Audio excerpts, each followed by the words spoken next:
Welcome to the first in this year's series of BCLT research seminars hosted by the British Centre for Literary Translation at the University of East Anglia in Norwich, England.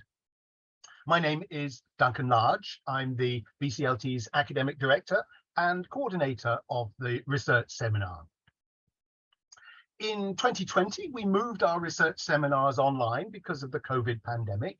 And for the third year now, we're continuing to host these seminars online, even though thankfully in the UK, academic life is mostly back to in-person normal, because the online format has enabled us to reach out to new and more diverse audiences and to invite speakers from across the globe.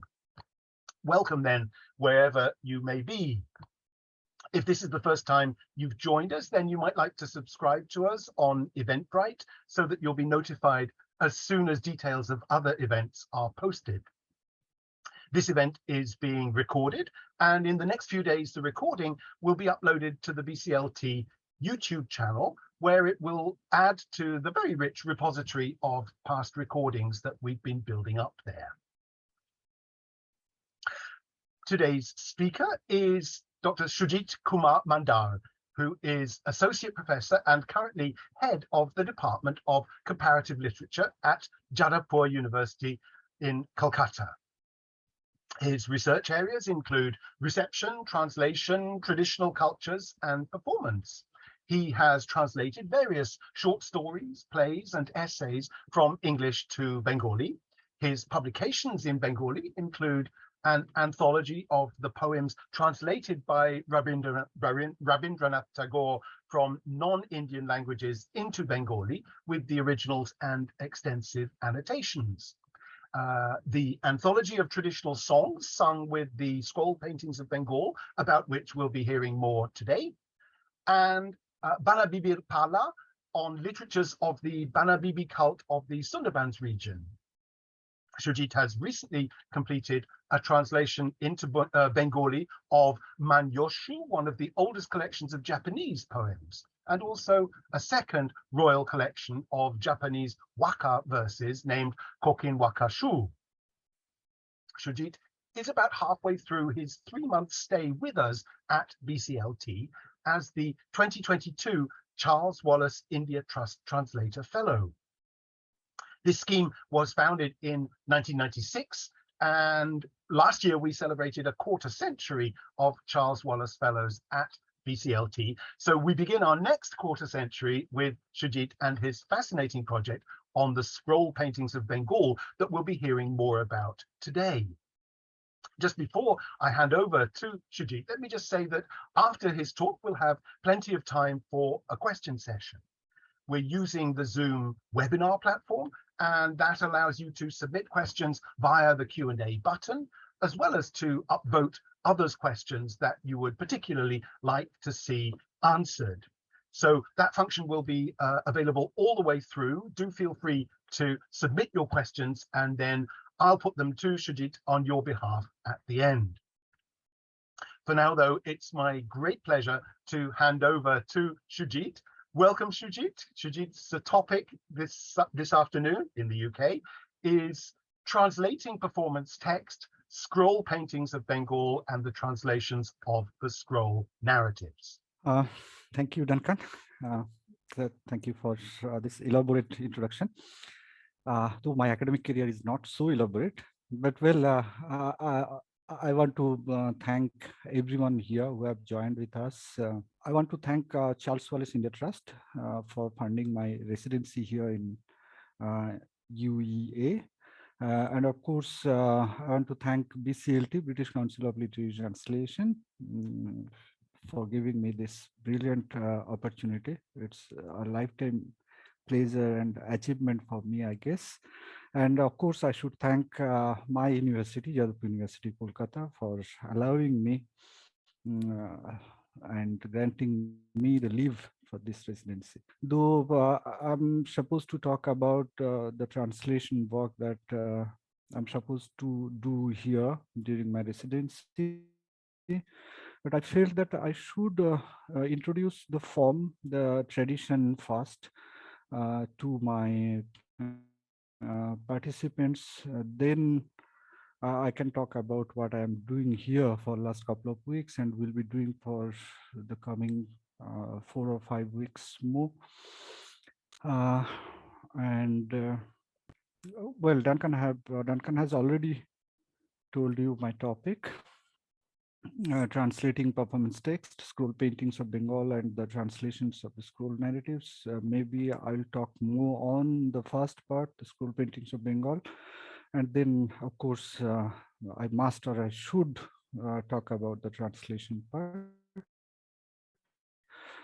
So this is the first part, and I'm sure that most of you, or maybe all of you, have certain ideas about the scroll paintings tradition of India. Before entering into the scroll painting tradition, I want to tell you that in South Asia, or especially in India, you will get a number of traditions of traditional paintings.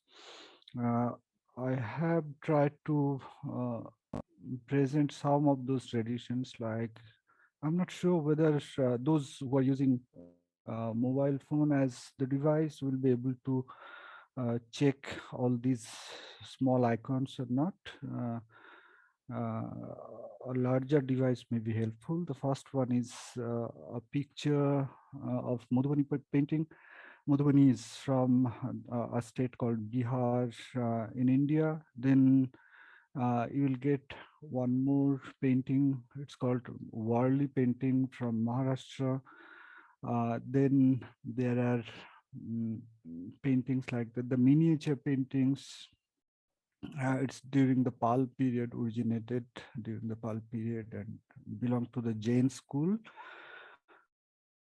Then there is Kalumkari, the painting, traditional painting from fishermen community from Andhra Pradesh, and Pithora painting.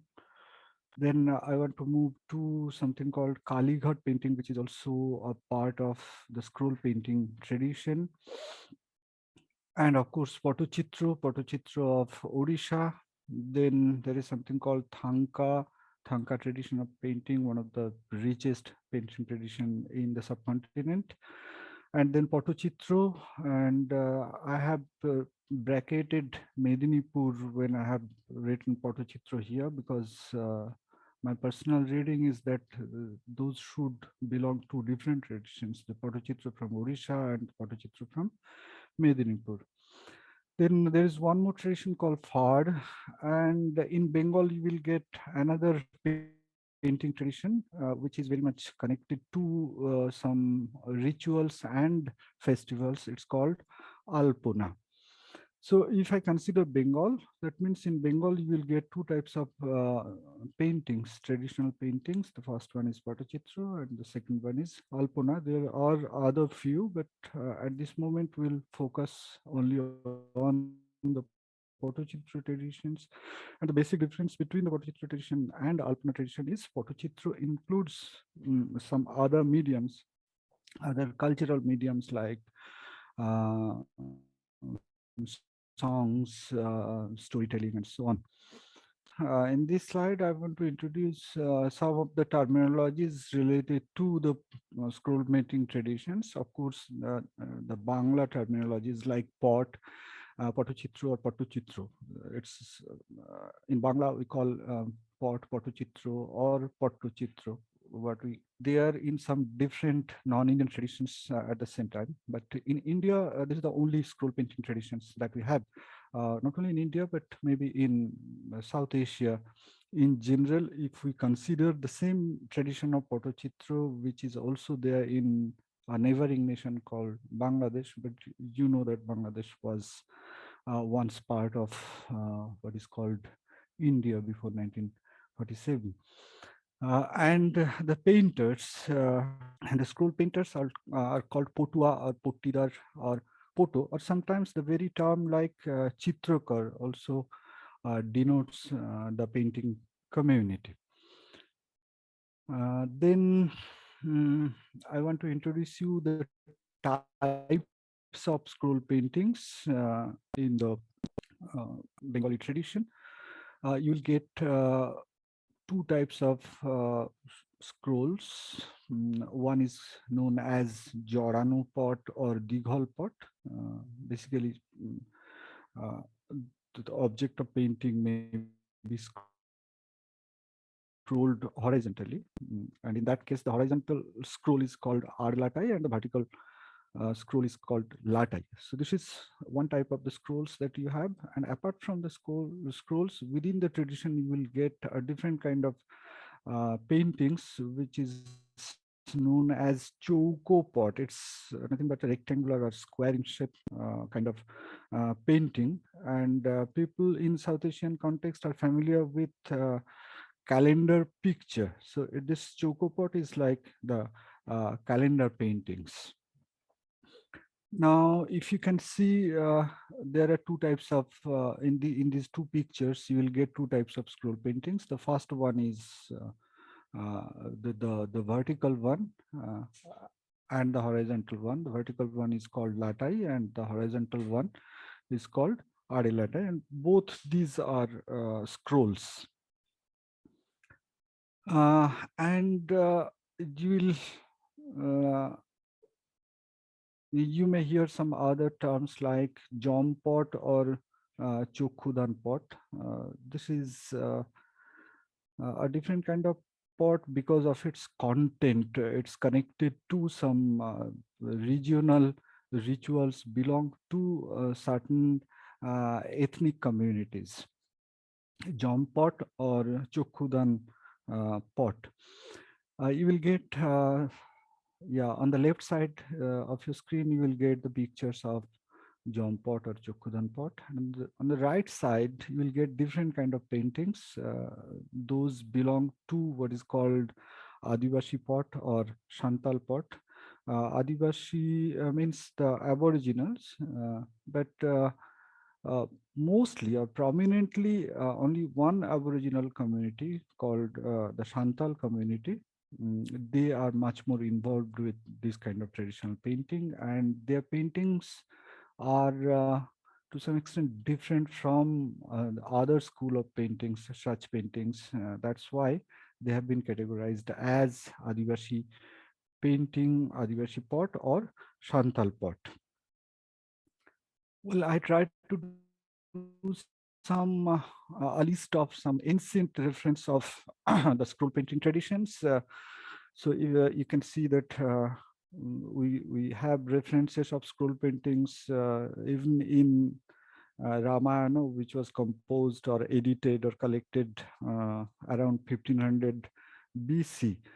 So this was such an old tradition, the tradition of scroll paintings, and you will have a number of texts where you will get the reference of scroll painting or scroll painters and so on. I'm not going to read the list here. Now, Patuya community that demands some clarification, I think, because Patuya community is not a specific ethnic community, and even they don't belong to any specific religious community. In fact, most of the times they practice some kind of syncretic religious customs and rituals. Uh, I have tried to do some sort of ethnographic identity of the Patuya communities, and I'm not going to read this because I hope we'll be able to share the entire PPT with all of you. Then it's yeah, I think the fonts are very small for you, at least those who are using mobile phone. I tried to get some ideas about the religious identity of the scroll painters community, in which you will see that most of the scroll painters from Bengal uh, practice some of the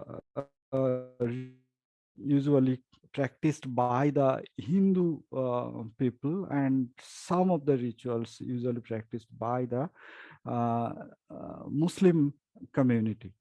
So this is really mm, a difficult, a problematic situation for the Patuya communities because they live within either in most of the cases, either the Hindu community or the Muslim communities. And this is not surprising that the Hindu community doesn't think themselves as part of the Hindu community, and same happened to the Muslim communities also. And I was surprised when I came to know that I'm working with Dukhushyam, someone called Dukhushyam Chitrakar, a legendary painter.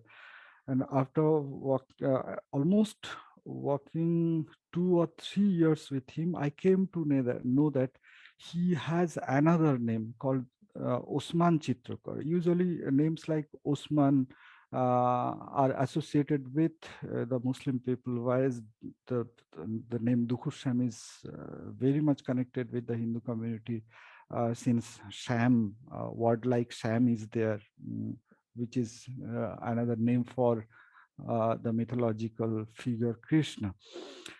So this happened because what Dukhuda told me that they are bound to take at least two names, because they had some practices like Madhukuri, where they had to visit villages where the Hindu people are majority. In that case, they used to use their Hindu names, and when they are traveling to the to a different village or different region where most of the peoples belong to the Muslim community, they prefer to use their uh,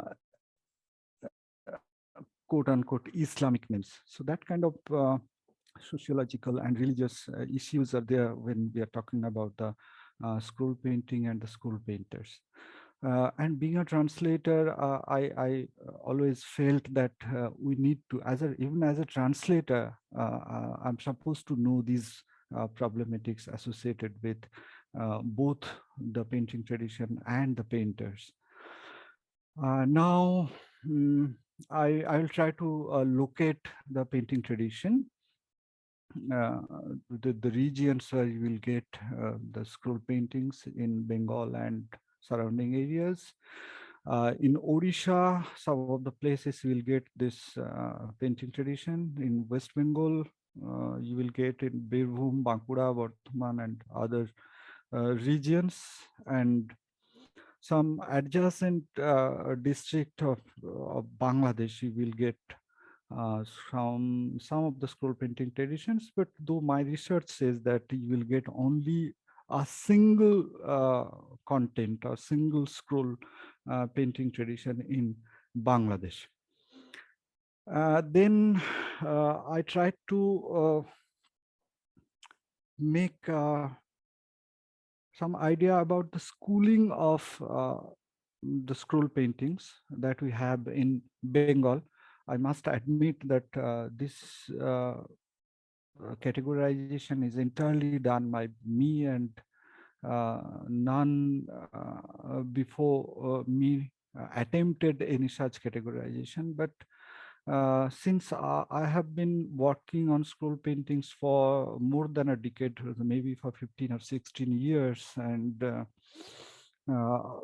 some of the scroll painters think me as part of their community, and a number of the scroll painters, they visit my house in Kolkata, they stay there and so on. So I was fortunate enough to mix up with them, and uh, at the same time, I traveled almost all the districts where you will get the scroll painter community, and I had the opportunity to minutely observe the kind of paintings from the different regions of Bengal. And after that, I thought that there are differences between the scrolls that you will get from different regions of Bengal. And after studying that, I have categorized I thought that they should belong to different school of painting under the greater umbrella of scroll painting of Bengal. And see some, three scrolls from three different districts of Bengal. The left side Birbhum, and at the center you will get a scroll, the Ramayana scroll from Medinipur, and on the right side there is another scroll from Puru, represent different schools of the scroll printing traditions. And then I have a chart that may show you the minute differences uh, between the scroll paintings that we have from different regions. So I can call this the regional characteristics of scroll paintings of Bengal. And I have tried to make differences in terms of themes, form, and style. Maybe someday I'll be able to articulate this in an academic manner, and I'll be able to claim that I have done this job. Uh, some more points about the regional characteristics in the scroll paintings of Bengal with 3 photographs. Now I'll move to the content part of the scroll paintings that we have in the Bengal scroll painting traditions, and the list is interesting enough, I think. Though I must say that this categorization is done by me when I was preparing my own book of collection of verses uh,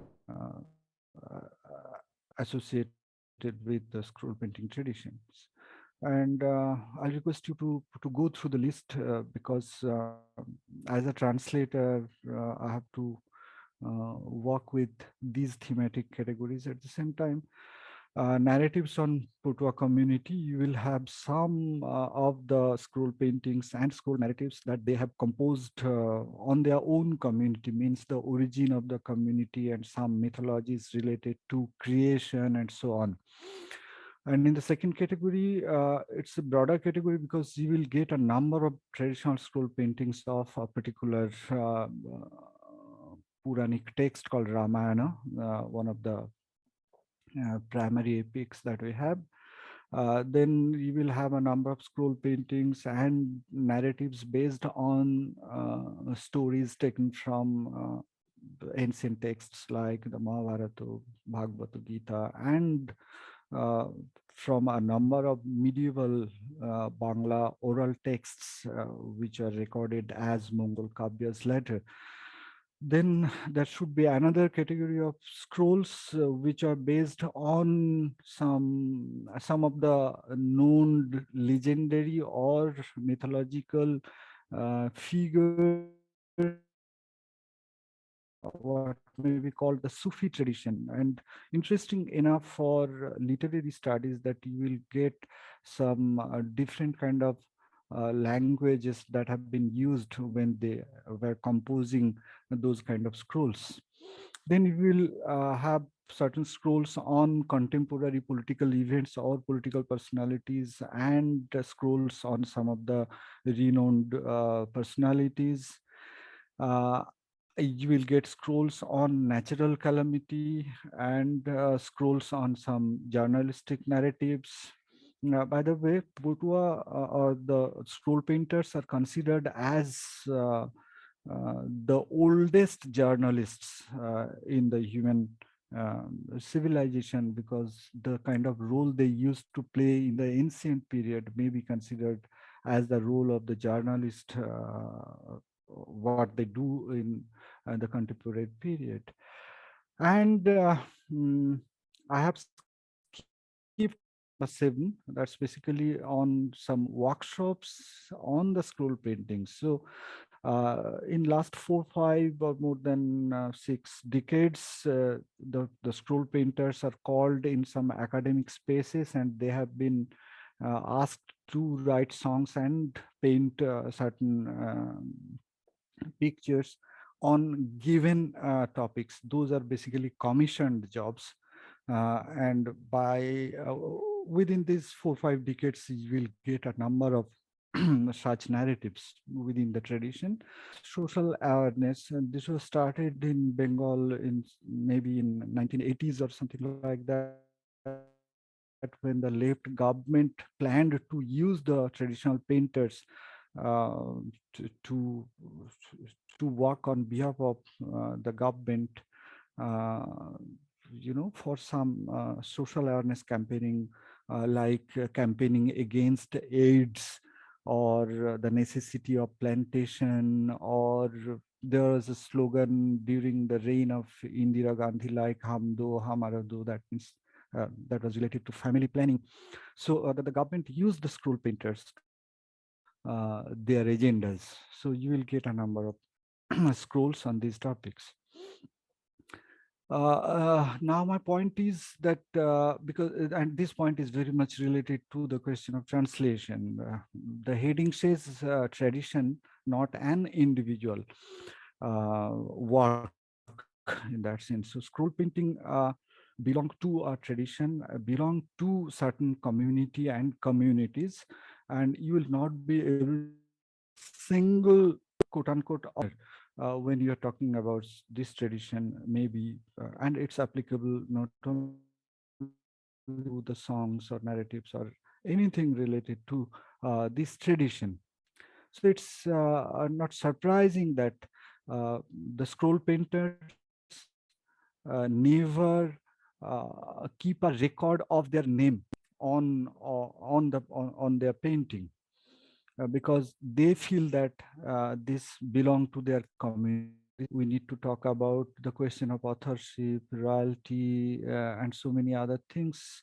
And I think we'll talk about that later.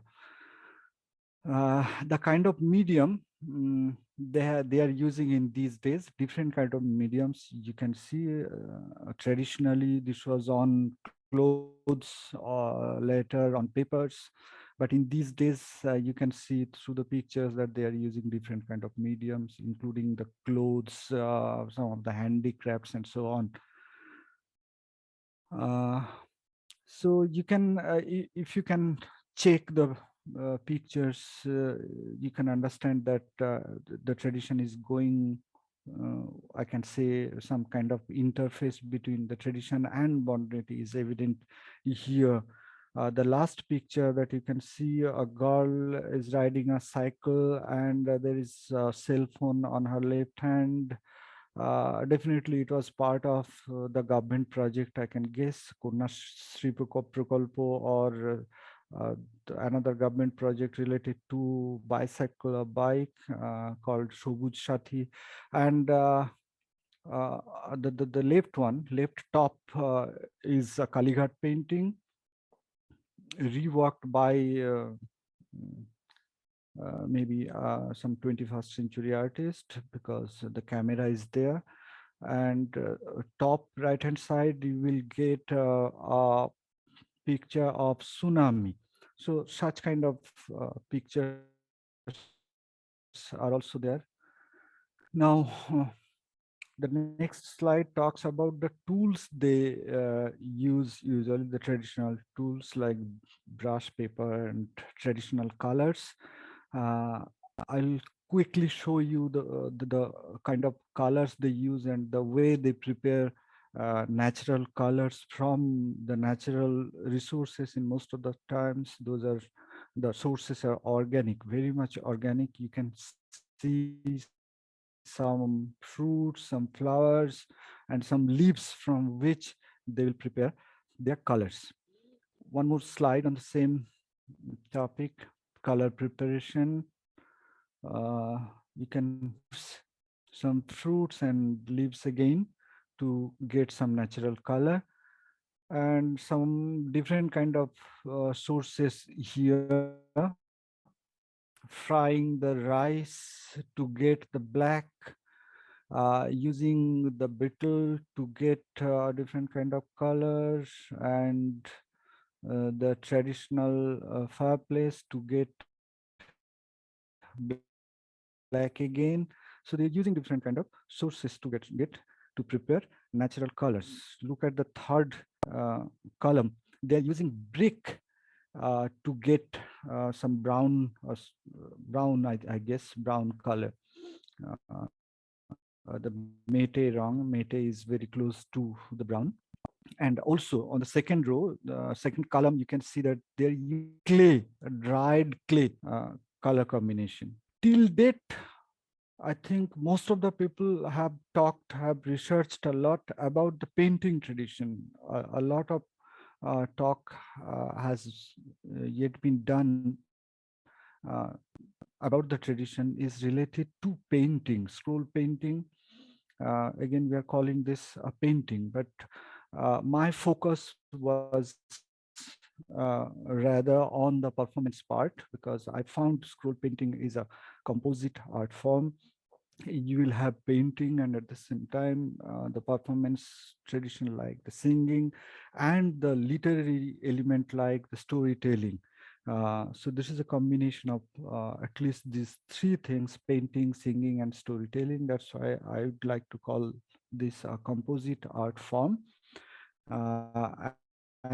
And maybe my work was much more concentrated on the narrative part, the literary part, but I can't avoid the other elements, other kind of medium that they usually use when I'm doing literature with this tradition. So that's why I had to uh, go through the painting part and the performance part at the same time. But some samples of the scrolls and maybe I would like to you to experience through audiovisual medium, how this mode of performance, or how this apart from painting, how the other mediums are functioning when we are talking about this tradition. And to do so, I would like to request Lily. যাব গো রঙিলা দাঁড়িয়া মাছের বিয়ে করাতে যাব গো রঙিলা পুঁটি মাছ বলে আমি পুঁটি মাছ বলে আমি বড় সাজায়া দেব লো রঙিলা ওই আমি দাঁড়িয়া মাছের বিয়ে করাতে যাব গো রঙিলা দাঁড়িয়া মাছের বিয়ে করাতে যাব গো রঙিলা কই মাছ বলে আমি কই মাছ বলে আমি ঢুলুক বাজাই দেব লো রঙিলা ওই আমি দাঁড়িয়া মাছের বিয়ে করাতে যাব গো রঙিলা দাঁড়িয়া মাছের বিয়ে করাতে যাব গো রঙিলা চিংড়া মাছ বলে আমি চিংড়া মাছ বলে আমি হারমোনি বাজাবো লো রঙিলা ওই আমি দাঁড়িয়া মাছের বিয়ে করাতে যাব গো রঙিলা দাঁড়িয়া মাছের বিয়ে করাতে যাব গো রঙিলা শোল মাছ বলে আমি শোল মাছ বলে আমি পালকি নিয়ে যাব লো রঙিলা ওই আমি দাঁড়িয়া মাছের বিয়ে করাতে যাব গো রঙিলা দাঁড়িয়া মাছের বিয়ে করাতে যাব গো রঙিলা কাতলা মাছ বলে আমি কাতলা মাছ বলে আমি ধামসা বাজাই দেব লো রঙিলা ওই আমি দাঁড়িয়া মাছের Thank you, Lily. Swarno Chitrakar is narrating ceremony, and the imagination works here is marriage between the fishes. So it's a modern narrative created by the scroll painter community herself, and you have noticed that how the scroll painting functions during the performance, how they are starting, how they are using the scroll when they are telling some story. So you need to listen the song, and at the same time you have to connect the lyrics with the paintings. So it's a combination of the paintings or some sort of graphic novel or graphic story and the musical performance one needs to go through when she is experiencing this tradition. Maybe we'll experience one more audiovisual recording. Lily, can you go for the second video? মারাং বুরুং তালার দৌলাকিং বিক্রি ডাকায় পিতর সিকিনি বালাকিং হরুয়া কাদায় সেদায় আইন গায় বাইন গায় কাপির গায় তাহারে দেনায় তেরে সপ্তম রিত কাপে মচারে জুলি তাকিং বেসং দেনায় সেদায় কাঠ কমরাজ ঠাকুয়ারাজ, কেচুয়ারাজ, হররাজ, ঝটরাজ কিন্দুরূপ যাওয়ার কাছে নিত্যান বিচার হয়ে না অনা বিচারে কেচুয়ারাজ পাতাল ফুরচালাও না পাতাল ফুরচালার কাছে আড়াইটি বসমন্তা অনা বসমন্তা বাড়িয়া চেচানে টুকারে দেনায় দেদায় মান বিল সিজনে দেনায় সেদায় পিলচু হারাম পিলচু বুড়ি নকু পিলচু হারাম পিলচু বুড়ি রেয়া সাত কুড়ি কড়া হপন চালানা সাগলাবি কুড়ি হপন চালানা সুর করিবি। Thank you, Lily. This was by Dukhushyam Chitrakar, and he is singing a scroll on the Santal creation myth.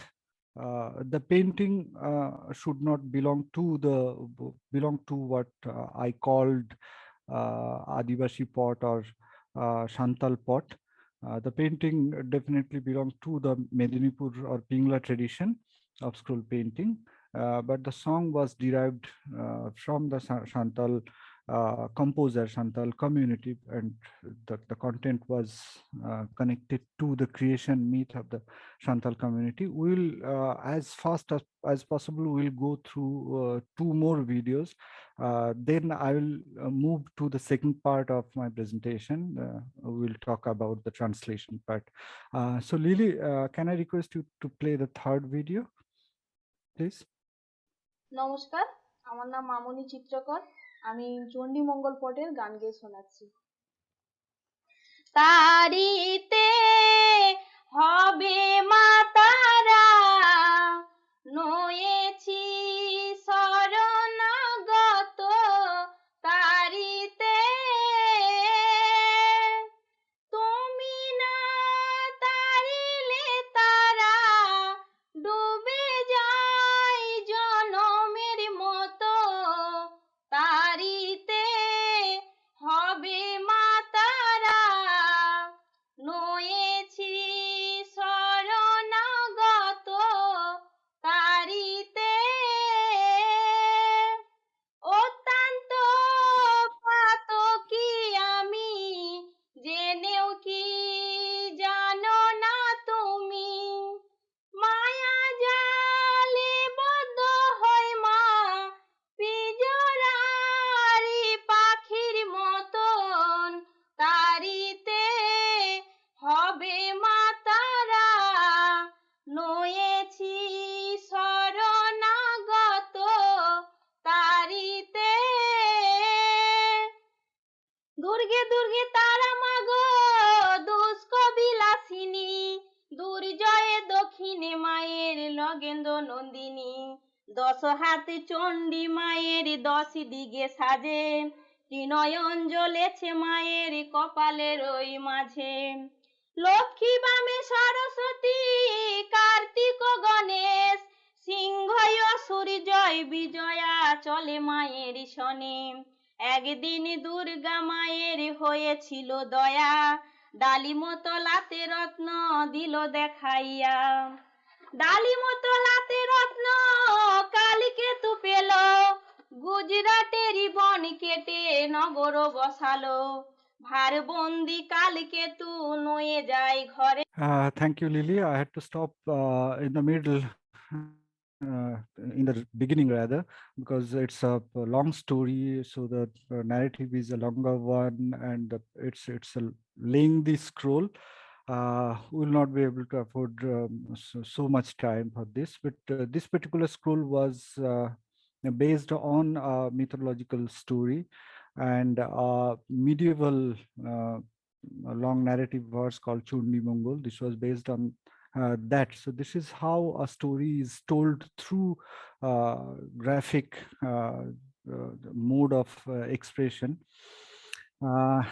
Now I will request Lily to play the 4th video, and that's the last video I think I'll be able to play, and it's fun, but within the it's not only fun, actually. You will understand that scroll painting is not a quote-unquote folk tradition And this particular video will tell you that it's very much alive. It's very much living tradition that we have in the name of scroll painting. Lily, please. প্রথমে corona virus শুরু হয় চীনে, ইত্যাদি France America ছড়ায় ব্রিটেনে। প্রথমে corona virus শুরু হয় চীনে, সৌদি আরব, ভারতবর্ষ, জাপান, বাংলাদেশ, কত দেশে কত মানুষ হয়ে গেল শেষ, হায় রে হয়ে গেল শেষ। লকডাউন সরকারের আদেশ সহযোগদানে, প্রথমে করোনা ভাইরাস শুরু হয় চীনে, অফিস কলেজ বন্ধ হলো, হলো যানবাহন, কি করিব কোথায় যাব ভাবছে জনগণ, হায় রে ভাবছে জনগণ। কেঁদে আকুল মা ভগ্নীগণ এই অসুখ শুনে, প্রথম করোনা ভাইরাস শুরু হয় চীনে, সাবানে হাত ধুতে হয়। Okay, thank you, Lily. This was on coronavirus. Perhaps this was the last composition by the legendary artist Dukhushyam Chitrakar.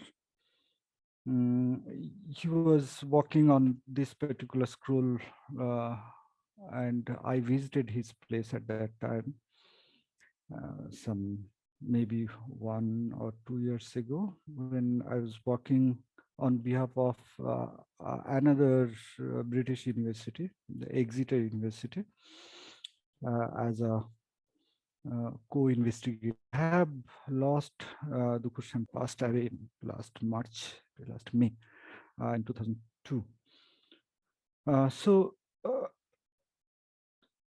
My point is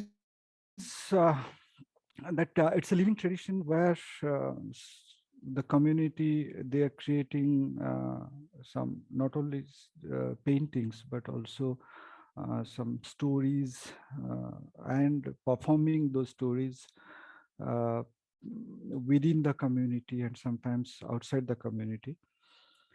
Now I'll move to the second part, and before that I want to tell you that some 13-14 years ago I started my work with the Patuya community, and I collected the songs, the narratives that we had within the tradition, and I got some 78 songs and collected those songs and published 2010, perhaps 10, yes, in 2010. You can see on the left side, this is the cover page of the book, Dukhushyam Chitrakar, Patuya Sangeet. But I must say that this is not the first collection of scroll narratives. The earliest collection of edited by Guru Saday Datta, and perhaps after Guru Saday Datta's collection was published in 1939, and my collection was published in 2010. In between, you will get no other such compilations in that sense, and I usually claim that my collection is to some extent a full-fledged collection of such narratives, because I had to travel, I had to visit painters belong to all the schools that we have. Whereas Guru Saday Datta worked only in the Birbhum regions. He was a district magistrate during the British period, and he collected the songs from Birbhum and Murshidabad, and maybe from some other parts of Bardhaman. But most of the songs that I got through the memory of Dukhushyam Chitrakar belong to the Medinipur school, and at the same time I visited some part of the Birbhum and Murshidabad to get those songs. That's why I usually claim that this is the first ever full-fledged collection of the narratives belong to the scroll painting tradition.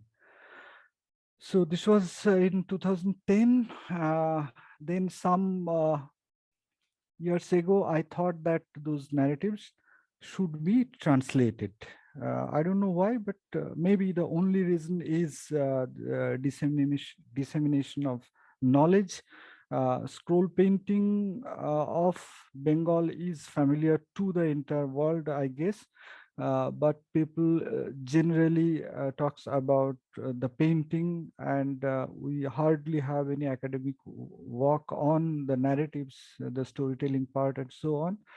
That's why I thought that those songs, those narratives should be translated. I'm extremely happy to Charles Wallace India Trust and BCLT that they have given me this opportunity to translate those narratives. But it's a problematic job. So many problems are associated with this job that I found some couple of years ago when initially I started to translate those songs. I completed some 35 or 36 narratives some years ago, and then I left the job because I felt some of the academic problems when I was translating those narratives. Maybe I'm going to share those problems now. I think at this moment, it's clear to all of us that we are not talking merely about some literary text, some narratives, but we are talking about a cultural tradition that involves a number of mediums, cultural mediums, a number of cultural forms. So basically, our source text is a cultural text, and when I'm attempting to translate a text, I'm doing nothing but a translation from one medium to another, that is simply one literary medium to another. So that involves definitely some of the problems, and we need to address those problematics. It's taken for granted that we will lose some of the obvious aspects of the scroll painting tradition, since scroll painting tradition is a cultural text, and we are trying to do what may be called in the initial stage, or at least when I'm preparing a collection of literary narratives. That means we have to accept it that we have lost so many things in between. Lost in cultural translations, and we need to talk about that further.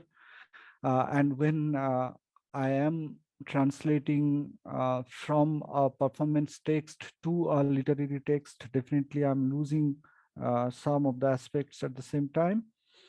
And the third thing that I was bothered about to prepare a representative text, this was very significant, I felt, because I'm working on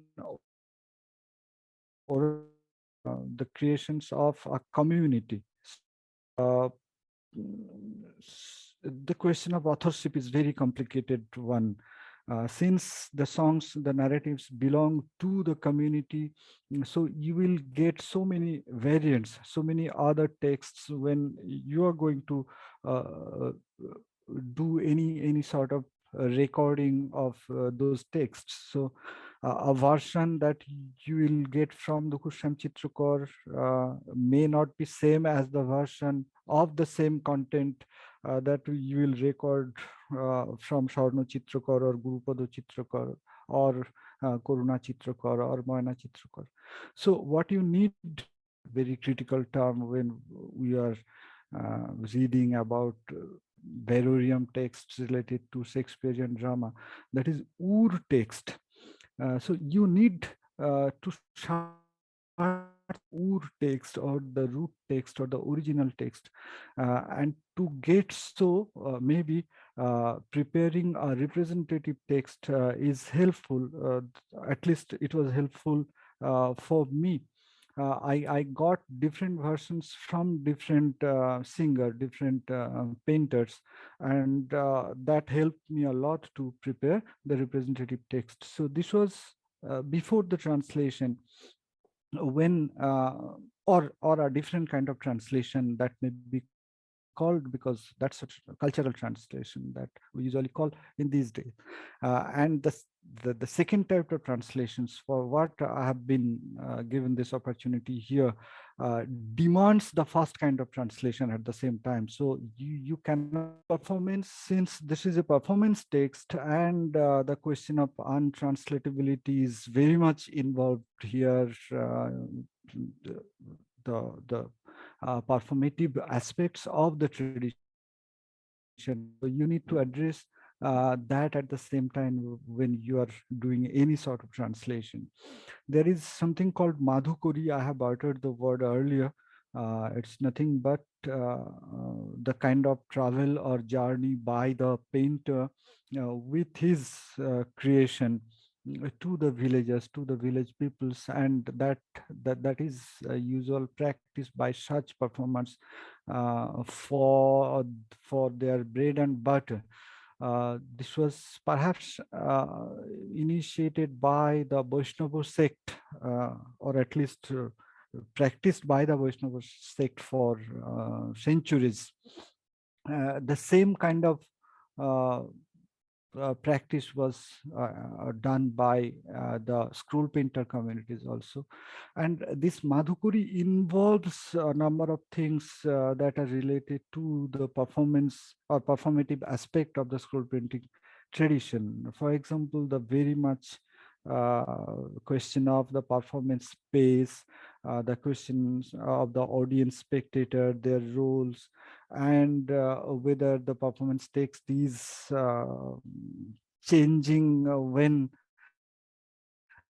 performer is traveling different places. Places belong to maybe different communities, and whether the performer is performing in a rural space or performing in an urban space, performing in an urban space like the what we call it mela or festival ground, or whether she or he is performing in an academic spaces like the Center for Studies in Social Sciences or Yadupur University or something like that.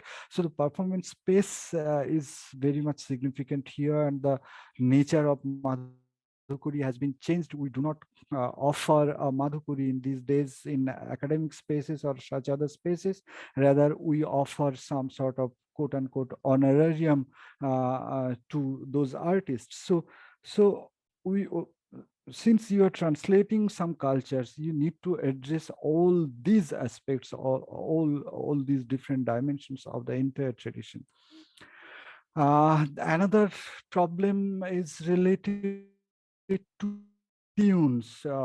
In most of the times, they are using traditional tunes, and the traditional tunes belong to some other performance traditions, like Adhunik Gan or something like that. So, being a researcher, you should have specific or clear ideas about what kind of tunes they are using. So such problems related to the performance is also there. Also, there is one more problem involved here is the question of rituals.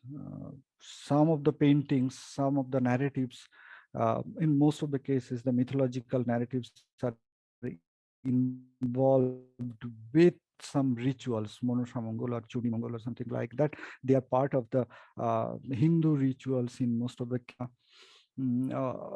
there are certain norms or customs when you are performing those narratives. So one who is translating such text should aware of those things also at the same time, because sometimes the text the phrases, the words you are translating may be connected to those rituals and so many other things.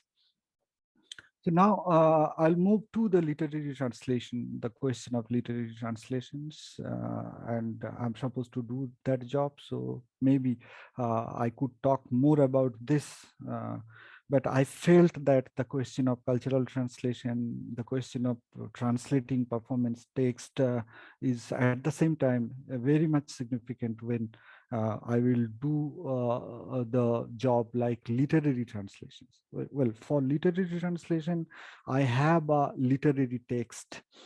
But even after that, when I was trying to translate those songs, I can't forget, or sometimes this was needed, the very text demanded me to go through the performance again, to get the flavor of certain words, certain expressions, and so on. So if there is a demand uh, of being a faithful translator, then this was my feeling that this was obvious for me to go through the cultural text at the same time, not only the literary translation. So here the question of the source text is a complicated one. Here the source text is not only the book that I have published, the literary one, but at the same time the cultural content which is embedded within those literary texts should also be considered as the source text in this case, the kind of job that I'm doing here. So when I'm doing literary translation, definitely the age-old questions related to culture-specific terms, the mythological figures, names, events, and so on, the historical elements that are there, to some extent, we have addressed such problems almost for any source texts. We are habituated with that, or a translator has to deal with these kind of problems, dealing with cultural specific terms or mythological historical elements and so on. The added problems here are, I repeat, the performative elements of the text, the ritualistic part of the performance texts, and that's why I should consider, or at least I considered my source text, not only the literary text, but also the kind of performances or other cultural elements that are already there, or that are embedded, implied in the source text. Well, Duncan, I will not take more than 4-5 minutes now. So since I claim that we have lost in cultural traditions, so we must do something to regain those losses. And these are some of the techniques or policies or strategies that I took as a translator, or I propose to take as a translator to regain those losses. The first one is, of course, an elaborate introduction is necessary for my translated text, where I should focus on the contextual part of the entire tradition, the historical context and the cultural context, definitely. That should be there. And I'm working on this.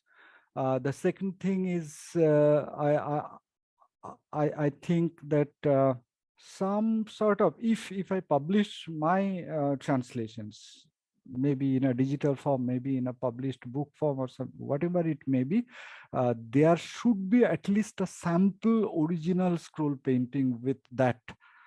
Because people who are going through the translated text should have some ideas about the original or the texture part of the text. That's why, and it's the duty of the translator, the researcher, and at the same time the publisher to provide such original text, original scroll painting with that publication. And what I did in case of my Bangla book is I prepared audiovisual text. I recorded some 33 songs sung by Dukhushyam Chitrakar, and captured those in a compact disc CD, and I I offered that CD with each of the volume of the published book. And this was a really difficult task for me to convince my publisher to do so. I don't know what uh, maybe a publisher from the first world nations will consider. But in Kolkata, this was really difficult for me to convince my publisher to add a compact disc with the book. Anyways, and finally, I think when I'm going to publish the translated text, there should be some visuals with each and every translated text. So these are some of the strategies that I planned, I practiced, and I think may be useful to to capture some of the losses, to regain some of the losses that we had. Further questions related to authorship of the original text, copyright and royalty, and research ethics. So these are some of the questions. When I attended this year, I attended the International Translation Day seminar in London. I'm thankful to BCLT again that they sent me. They helped me to get that opportunity to participate in that seminar. The most of the topics of that seminar was involved around the question of authorship, copyright, royalty, and so on.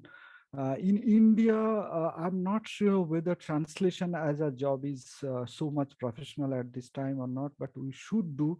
And if we do that in India, you know, most of the translators belong to the academic community, and professional translators, number of professional translators are not enough, I guess, though it's my personal opinion. But we should think about this definitely. And since we are talking about oral tradition, orators and so on, the question of authorship and the original text, we need to address that.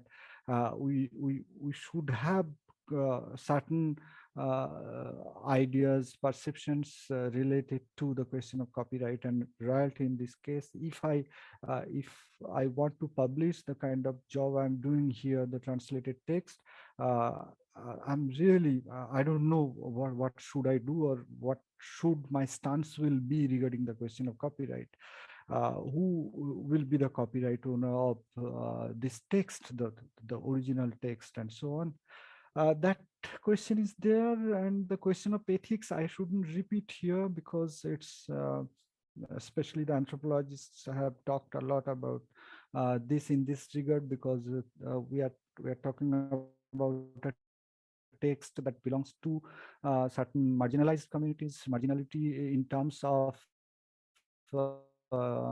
religion, in terms of castes and class, of course. And this question of marginal class is again in an Indian scenario, this is very significant one, because usually the researcher like me, a university professor, belong to a different class, and he is dealing an artist from lower class in that sense. So these are some sensitive issues should be dealt with sensitively, I think. And Duncan, I have taken some 5-7 minutes extra. We should move to the discussion part now. And thank you. Wonderful. Thank you, Sujit.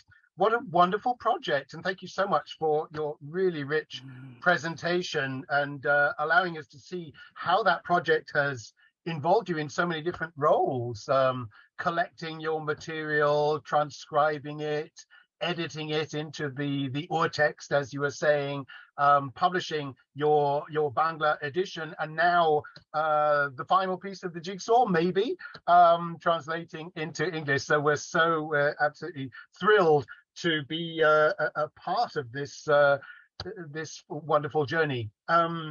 Thank you, Sujit, for your presentation.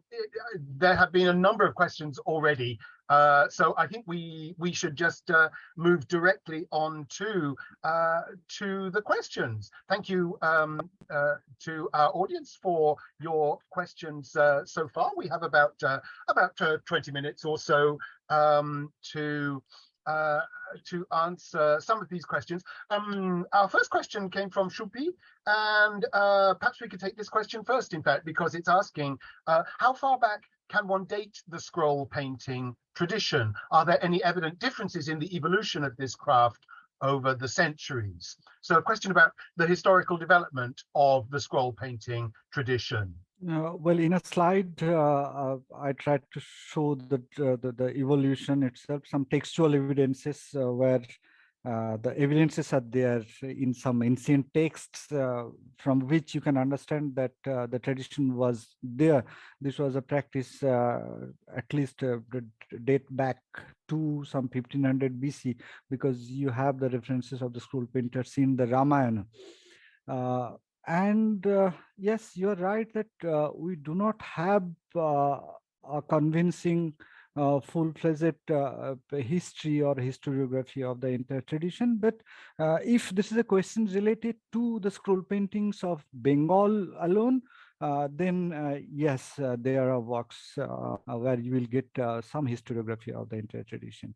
And if you want, I can share a bibliography. It's ready with me. I can share that to BCLT and with the participants, where you will get an extensive biblio regarding the scroll painting, about scroll painting, I think.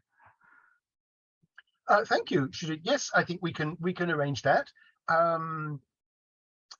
Let's move on to a question from Geraldine Brody. Thank you for this very interesting presentation. Can you envisage translating these performance texts for performance in the target language rather than as literary texts? What might these texts look like, and who might be the performer? Well, it's a good question. I'm not prepared, but I can sing a little bit. So I could sing a song for you, but at this moment, I'm sorry, this won't be possible. But I think, well, we have missed a chance to hear from the scroll painters directly. We are arranged for an exhibition in the British Museum last year.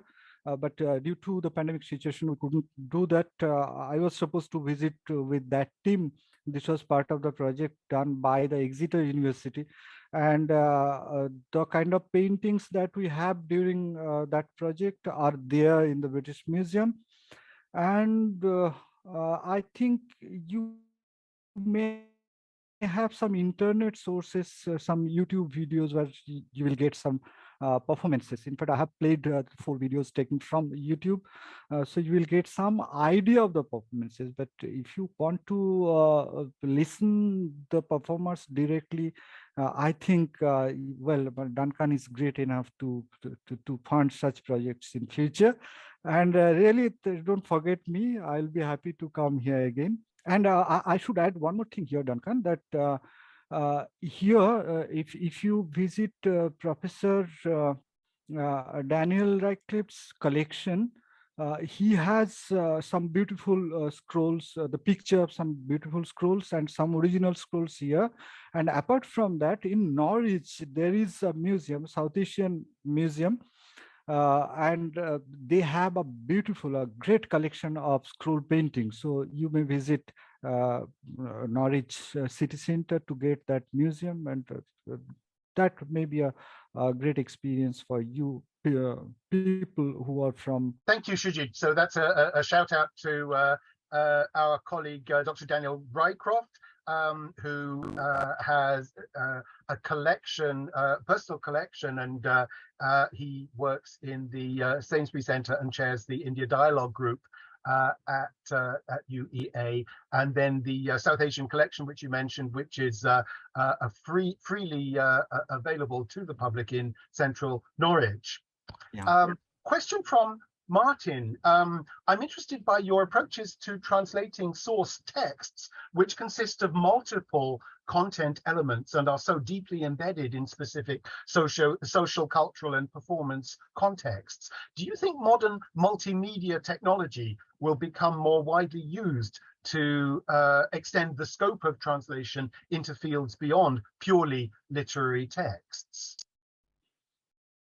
Thank you, Martin. I offered only one slide you will be able to remember the lost and regain, and I offered some strategies to regain the loss, and of course my proposal was related to what you have suggested.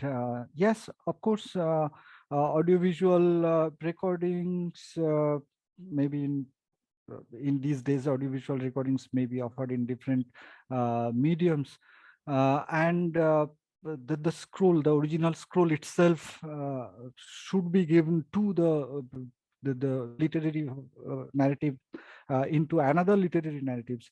So the translated text must include some other mediums to reach the original text as much as possible. Yes, thank you. You're right. A couple of questions relating to the identity of the performers.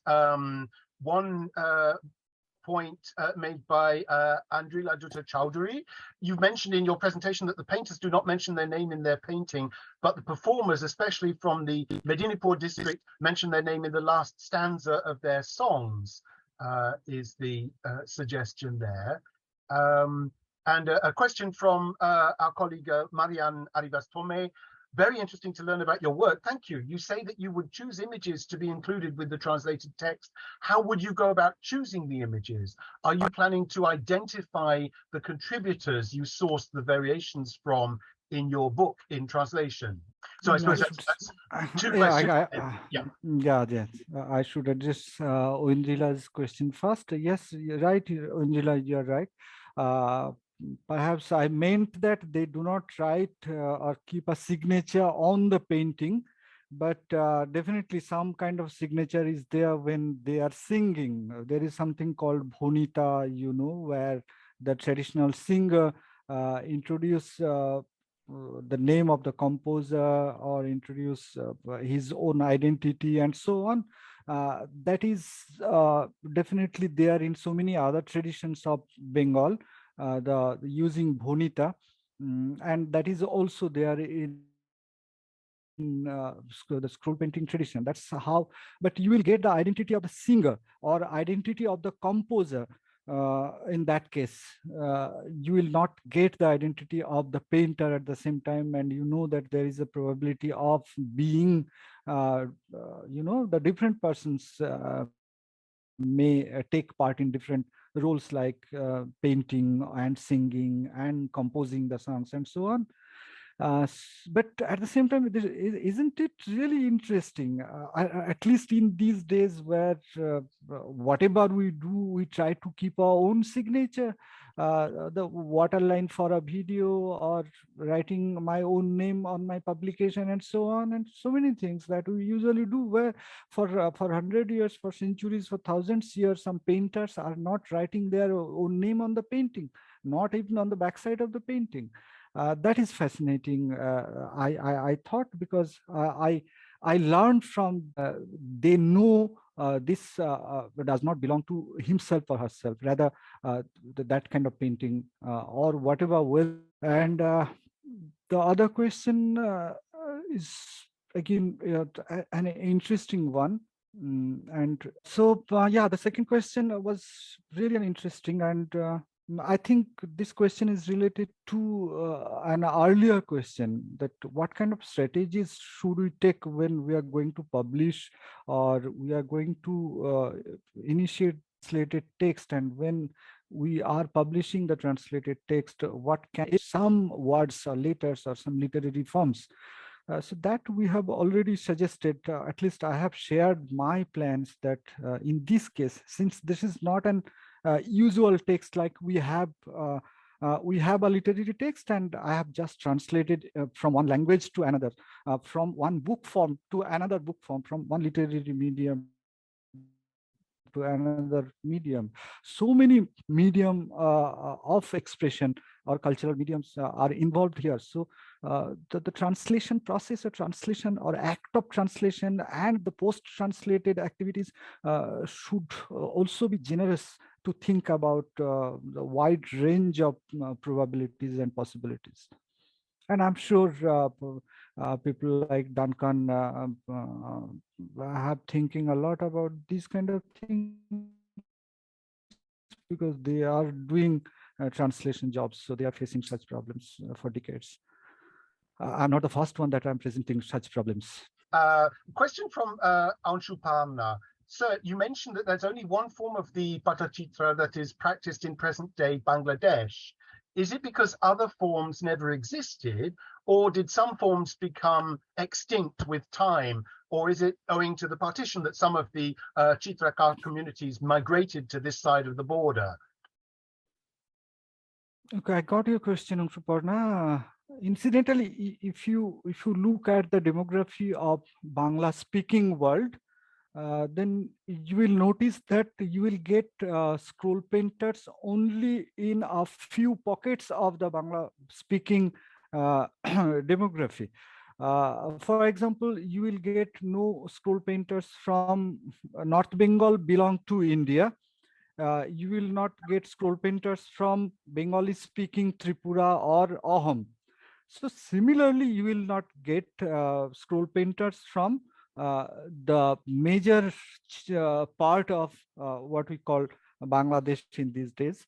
But in the southern part of Bangladesh, you had the scroll painters there who practices a scroll painting called Gaji pot. You know that Gaji belong to the Sufi tradition, legendary Gaji or Pir, and the narrative involved with the Gaji is also related to two other traditions. One is connected to the Bono Bibi cult, and the other is connected to the Kalu Rai.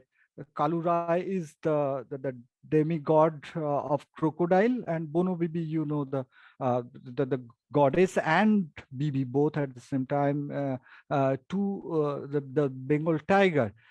So this is quite natural that the tradition was practiced only in the Sundarban regions, maybe in the southern part of Khulna district, or to be more specific, in Satkhira district. So you will get the scroll painters only in Satkhira districts, though there are some revival of the scroll paintings or scroll narratives related to Gaji pot. In Khulna, I met some of the culture worker there who are trying to revive the storytelling of Gaji through scroll paintings, and that they are doing fascinating job. I'm extremely happy about the kind of job they are doing. Thank you. I wonder if we could take a question from Debjani Chakrabarti. How does a participant observer in a community avoid the pitfall of being romanticizing and or reifying the community and its practices? Because as we know, it happens even if the scholar has the best of intentions. Well, this is not a question specific to the scroll painting tradition. A general question, a question of related to how being a subject, how should or how can I deal the quote unquote other? And I don't know, this may be a general tendency to romanticize the other. The very movement like romanticism was nothing but othering something else. You know that functions, whether we are willing to do that or unwilling. So the same happens when we, as an anthropologist or ethnographer, we work on some their cultures and so on. I think we have talked a lot when we have done culture studies or even when we have done literary studies. Specifically speaking about the scroll painting tradition, yeah, romanticization is also there, as it is there in other cases. But again, I can utter some morals that if you want to do some sincere jobs, you may have to sacrifice some of your romanticizations, and maybe you need to mix up with the painters, their community a little bit more. Maybe you have to spend some more time with them. to understand what they think, how they do their jobs and so on, and to go through some quote unquote unhyphen romantic kind of historiography that you may have, and you may have to search for that maybe. Thank you for your question. I wonder Your if we question is very much related. Devjan's question is very much related to what I presented in a caption like research ethics. Yeah, sure. Since you have asked the questions, the question I found that as a rhetorical one, because that question is also there within me, and it will be there. I wonder if we could come back to a supplementary question from Shubi, which was looking at the way in which the Patuyas have been called upon for commission projects by the government and other parties. One understands that they are in a safe place as far as their economic survival is concerned. Would you please throw some light on the present socio-economic conditions of the community? My question arises in the context of the prevalent poverty and near erasure of many traditional crafts in today's capitalized world. Well, BCLT is recording this lecture, and maybe it will be streamed in YouTube. So I must be cautious, Duncan, when I'll talk about this, because unfortunately, I found that this happens everywhere in the world, that the marginalized people, the lower class people, have been used by some powerful sect of the society, comes maybe from academics, from the politicians, from the state, and so on. And they have been used as a state apparatus, and that's very common, or nothing new in the history of civilization, if I think. But well, most of them are still poorest of the poor, and only a few of them they have done some good, maybe financially, with the help of some middlemen like me, or maybe some foreign university or foreign art gallery or something like that. But so maybe 2 or 3 or 4 maximum at this moment, if I look at painters community. And some of the organizations may be named as NGOs, non-government organizations. Maybe they are functioning as a middle entity, and maybe they are doing some good projects. Maybe they are functioning as the middle person between some association, organization, university, or anything like that, and the community. And I don't know, I have no suggestions, or I have no remedy to suggest. But I think, again, all these things are related to the question of research ethics. Whatever we are doing as academician, perhaps we are more responsible, since we are aware of the entire scenario. We may have some responsibilities, if we at all believe in any kind of responsibilities of the researcher. So if we believe in that, maybe we need to be more cautious, or we need to be more honest to ourselves. That will be enough, I guess. That's the only thing that we can do, because we are not social worker, we are not politicians. So we do not have the power to work for the people or something like that. We don't have that power, no? No, that's a great answer. Thank you, Sujit. I'm conscious of time running out, but I wonder if we could just take a couple more questions. There's a very nice question, I think, from Rindan Kundu, who asks, do you think that the translation process that you've demonstrated beautifully to us lies in between painting and singing, which inevitably involves many forms of performance? Yeah, Rindon is very much familiar with the scroll printing tradition. So this is a very apt question, and you know that to deal with that question, this is not enough to be a translator. This is not enough to be a knowledgeable academician. which is much more important is to know some, to have Bengali music and ideas about the traditional painting. Only in that case, I think you will be able to understand the relationship between the very one particular painting and the kind of song and tune that has set to that narrative. I'm against such an usual practice where, being an academician, I sent some of my scholar or student to a particular region to quote unquote collect some text. And being a professor, I feel humble enough to write down an introduction to the entire collection. I don't believe in that process. You know the way I usually work. This is, I think, I can't allow my book to be translated by some other translation, because I think that the translation of such a text demands something more. The translator should have clear idea about the quote unquote original text, the cultural tradition itself. So the researcher and the translator, two times translations are happening here. A single researcher should be the part of both these process to get a successful final translated text.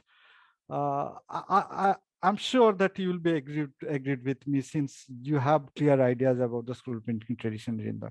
Thank you, Rindan, for your question. Let's take one final question. It's a disarmingly simple question, but I think it's nonetheless profound.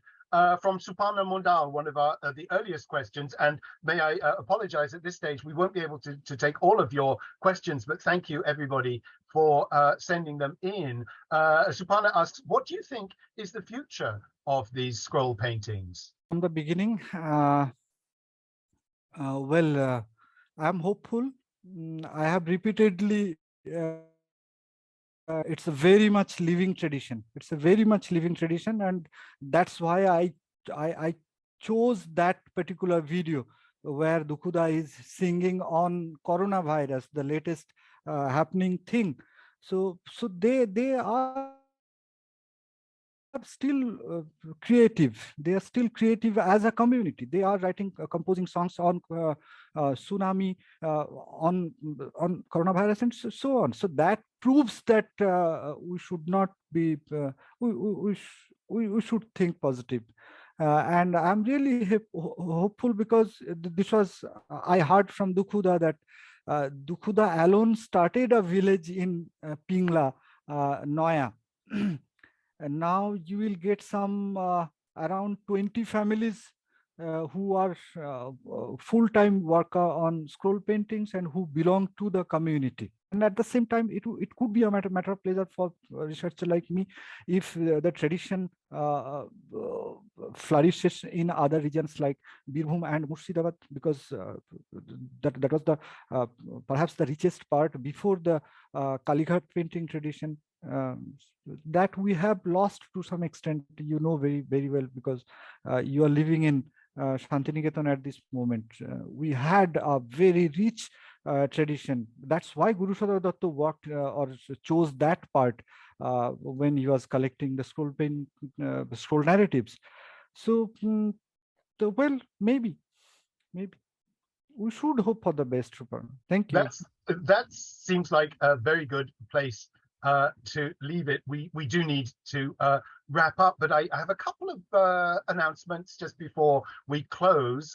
Just to say that our next BCLT research seminar is in a fortnight's time, in 2 weeks, on the 9th of November. It'll be given by Peter Davis from Edinburgh at the slightly later time of 6:15 in the UK. And Peter will be giving us a presentation on what thinking about translation can tell us about the Holocaust.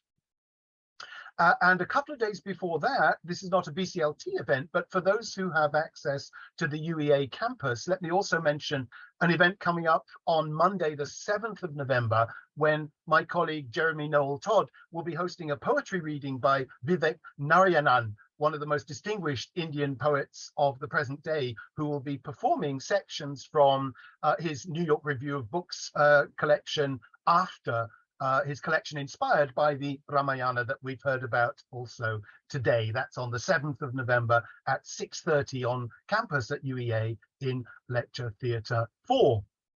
But for the moment then, may I thank firstly Lily and Anna at BCLT for their technical assistance today. Thank you again to all our audience for your terrific questions, and thank you in particular, of course, to Sujit for sharing your wonderful project with us today, and for the wonderful question session as well, and for sharing your thoughts. Thank you so much. Thank you so much.